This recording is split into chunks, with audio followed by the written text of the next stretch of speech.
Friends welcome back हमारे YouTube के platform पे फ्रेंड्स हम लोग पिछली वीडियो में पढ़ चुके हैं सेल मेम्ब्रेन। आज हम बात करेंगे active transport and passive transport क्या होता है। ये बहुत ही इंपॉर्टेंट क्वेश्चन है क्योंकि हर साल सेमेस्टर में पूछता है और इंटरनल एग्जाम में पूछा जाता है। आज हम बात करते हैं एक्टिव ट्रांसपोर्ट क्या होता है। Movement of the molecules ion substance cross the cell membrane, यानी इस लाइन का कहने का मतलब ये है कि मूवमेंट द मॉलिक्यूल्स, यानी मॉलिक्यूल्स मूवमेंट करेगा, सबस्टेंस मूवमेंट करेगा कहाँ, सेल मेम्ब्रेन के अंदर। यानी सेल मेम्ब्रेन के अंदर अंदर की बाहर, अंदर की जो चीजें होती है वो बाहर जा सकती है, बाहर की चीजें होती है जो अंदर आ सकती है। तो against the concentration gradient with use of the ATP, यानी इस लाइन को कहने का अर्थ ये है यहाँ पर, जैसे मान लीजिए ये हाइड्रोजन हो गया, ये हाइड्रोजन हो गया, यहाँ पर हाइड्रोजन ज्यादा है, यहाँ पर हाइड्रोजन लो है, तो लो है तो यानी नीचे से ऊपर जाएगा। अगर नीचे से ऊपर जाएगा तो इसके लिए एनर्जी लगेगी, यानी ऊर्जा लगेगी। तो ऊर्जा जो हमारे बॉडी के अंदर जो ऊर्जा लगता है वो एटीपी के फॉर्म में ऊर्जा लगता है। तो वही अगर नीचे से ऊपर जाएगा उसे हम अगेंस्ट कंसंट्रेशन ग्रेडियंट कहते हैं। तो ये थर्ड लाइन में आपको बताते हैं low concentration to the high concentration, यानी लो कंसंट्रेशन है नीचे से ऊपर जो जाएगा, जैसे हाइड्रोजन है नीचे से ऊपर जाएगा उसके लिए ऊर्जा लगेगा, जो ऊर्जा हमको एटीपी के फॉर्म में ऊर्जा यूज होता है। तो यहाँ पे ये लाइन में बताया गया है। तो active transport only living cell, जो एक्टिव ट्रांसपोर्ट होता है वो केवल लिविंग सेल में ही पाया जाता है, क्योंकि लिविंग सेल में एटीपी जो होता है वो ऊर्जा के फॉर्म में यूज होता है। तो यहाँ पर हम एग्जाम्पल लेते हैं, यहाँ पे एग्जाम्पल की बात करेंगे। जो हमारे स्टोमक के अंदर सेल होती है उस सेल के अंदर सेल मेम्ब्रेन पाई जाती है, इसी को हम यहाँ पर एग्जाम्पल लिए हुए हैं। तो मान लीजिए ये सेल मेम्ब्रेन हो गया, ये सेल मेम्ब्रेन आपको पता है, आपको पिछले वीडियो में बता चुका, जो सेल मेम्ब्रेन होता है 2 लेयर में होता है। तो यहाँ आपको बताने की जरूरत नहीं है क्योंकि आप ऑलरेडी पिछली वीडियो में पढ़ चुके हैं। तो ये सेल मेम्ब्रेन हो गया, ये आउटसाइड हो गया, ये इनसाइड हो गया। ये जो पंप होता है, ये आप देख रहे हैं, जो ये पंप होता है वो प्रोटीन का बना होता है, जिसे हम प्रोटॉन पंप भी कहते हैं, प्रोटॉन पंप के नाम से भी जाना जाता है। तो यहाँ पर जो हाइड्रोजन आयन हो गया, इसे हम हाइड्रोजन आयन भी कहते हैं, इसे हम एसिडिक भी कहते हैं, इसे हम प्रोटॉन भी कहते हैं। तो ये जो हाइड्रोजन आयन हो गया लो कंसंट्रेशन, यानी लो कंसंट्रेशन से हाई कंसंट्रेशन में जाना ही इसका यहाँ पर एक्टिव ट्रांसपोर्ट कहलाता है। तो यहाँ पर लो कंसंट्रेशन से हाई कंसंट्रेशन में जाएगा तो उसके लिए हमें एनर्जी या ऊर्जा की जरूरत पड़ेगी, तो ऊर्जा हमको एटीपी के फॉर्म में मिलेगा। तो यहाँ पर एक एंजाइम होता है, यहाँ पर एक एंजाइम होता है जिसे एटीपेज एंजाइम कहते हैं। ये एंजाइम क्या करता है, एटीपी को एडीपी यानी इनऑर्गेनिक फास्फेट में कन्वर्ट कर देता है। जब ये कन्वर्ट करेगा तो जो हमारा ये प्रोटॉन पंप होगा ये रोटेट करेगा, यानी ये घूमेगा। जब ये घूमेगा जो हमारा हाइड्रोजन आयन होगा वो नीचे से ऊपर जाएगा, तो नीचे से ऊपर जाएगा तो वो हो जाएगा एक्टिव ट्रांसपोर्ट हो जाएगा। तो यहाँ पर आप देखेंगे एक समय बाद कि यहाँ पर हाइड्रोजन आयन ज्यादा हो जाएगा, यहाँ पर एसिडिक ज्यादा हो जाएगी, जिससे कि बीमारियां हो जाएगी, डिजीजें हो जाएंगी। जैसे कि एक न्यूनतम एसिडिक रहेगा तो हमारा एसिडिक का काम क्या होता है, जो एसिडिक का जो काम होता है जो फूड को पाचन करता है। तो यहाँ पर एक समय के लिए एसिडिक ज्यादा मात्रा में हो जाएगी। जब ज्यादा मात्रा में हो जाएगी, आपको तो पता ही है कोई भी चीज ज्यादा मात्रा में हो जाती है तो नुकसान करता है। कोई भी चीज हो आप ज्यादा मात्रा में लेंगे तो वो नुकसान करेगा। तो ये ज्यादा मात्रा में हो जाएगी, जब ज्यादा मात्रा में हो जाएगी तो ये नुकसान करने लग जाएगा स्टमक को, यानी स्टमक को नुकसान करेगा।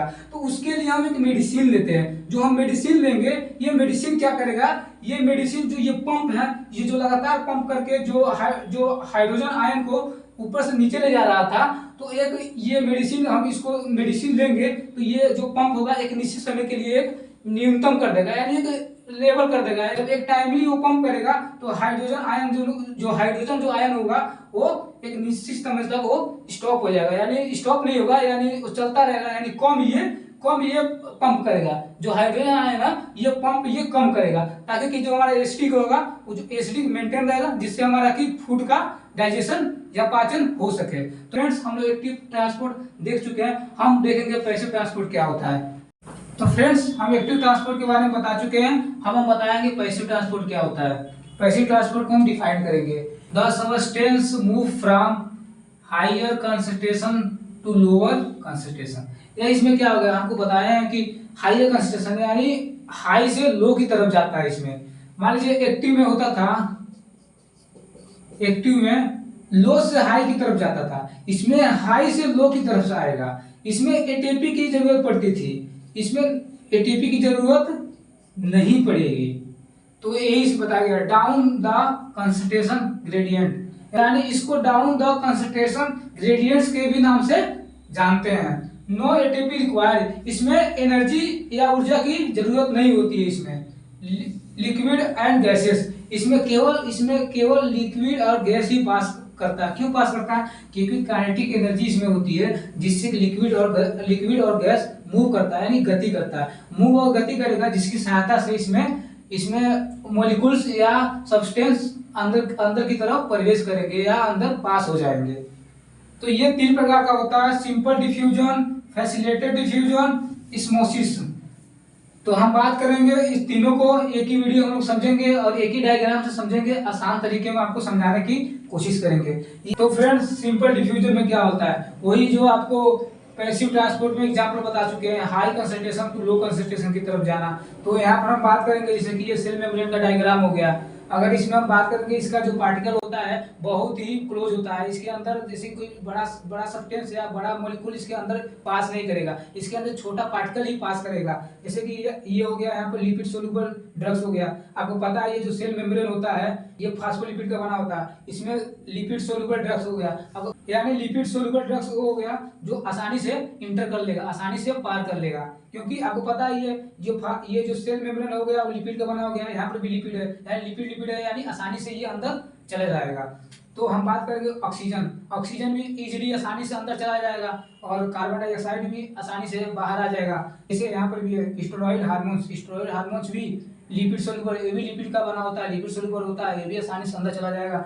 स्टेरॉइड हार्मोन्स के कुछ example estrogen hormones and peptide hormones हो गया, ये आसानी से इजीली अंदर चला जाएगा। इन सारे प्रक्रिया को, इन सारे प्रोसेस को हम लोग कहेंगे सिंपल डिफ्यूजन कहेंगे। हम बात करेंगे फैसिलिटेटेड डिफ्यूजन। फैसिलिटेटेड डिफ्यूजन क्या होता है? अब सिंपल डिफ्यूजन में ये होता था, कोई स्मॉल पार्टिकल होते थे वो आसानी से अंदर आ जाते थे। तो कोई लार्ज पार्टिकल हो गए, उसको अंदर आने के लिए कोई ना कोई जगह, कोई ना कोई स्पेस होना चाहिए ना। अगर हम बात करेंगे, मान लीजिए एक रूम में अगर 4x4 का अगर दरवाजा है, अगर उसके अंदर कोई हाथी घुसाएंगे तो हाथी नहीं घुसेगा, इंसान चला आएगा। तो हाथी को घुसाने के लिए कोई रास्ता या कोई प्रोसेस होना चाहिए।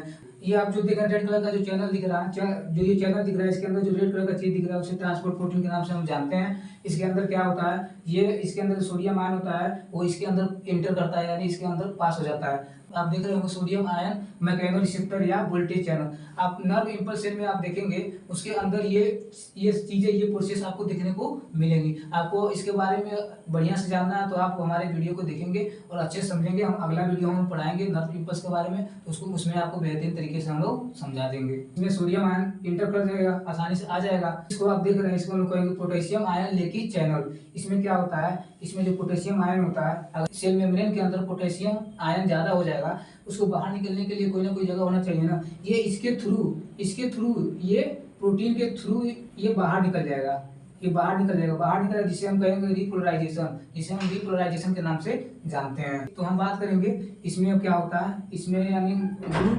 कैरियर या प्रोटीन, ये भी प्रोटीन का होता है, ये भी प्रोटीन का बना होता है, जिसे हम ग्लूट कैरियर कहते हैं। कैरियर और चैनल में क्या अंतर है हम आपको बताते हैं। जो चैनल होता है इसका शेप आकार फिक्स होता है। जो चैनल होता है इसमें मान लीजिए इसमें एक साइज का आकार था, आपको बताया इसमें साइज का आकार था, शेप था, फिक्स था। लेकिन जो कैरियर होता है इसमें साइज का शेप आकार फिक्स नहीं होता है, कोई बड़ा भी हो जाएगा, कोई छोटा भी पार्टिकल हो जाएगा। तो हम इसमें बात करेंगे, अगर ये आप प्रोटीन, ये भी प्रोटीन का बना होता है, इसे ग्लूट कहते हैं या कैरियर।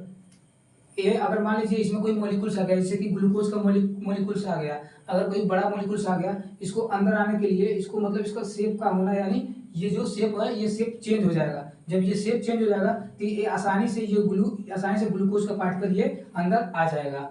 तो इन सारी प्रोसेस को, यानी यहाँ से सोडियम मैकेनो रिसेप्टर या वोल्टेज चैनल, यहाँ से लेकर अगर यहाँ तक ग्लूकोज मॉलिक्यूल के प्रोसेस को हम कहेंगे फैसिलिटेटेड डिफ्यूजन के नाम से जानेंगे। तो हम बात करेंगे osmosis क्या होता है। इसमें मान लीजिए ग्लूकोज अंदर आ गया, कुछ अदर प्रोटीन या अदर सब्सटेंस होते हैं जो इसके थ्रू अंदर नहीं आ पाते हैं, तो इसके लिए कोई ना कोई तो रास्ता होना चाहिए ना।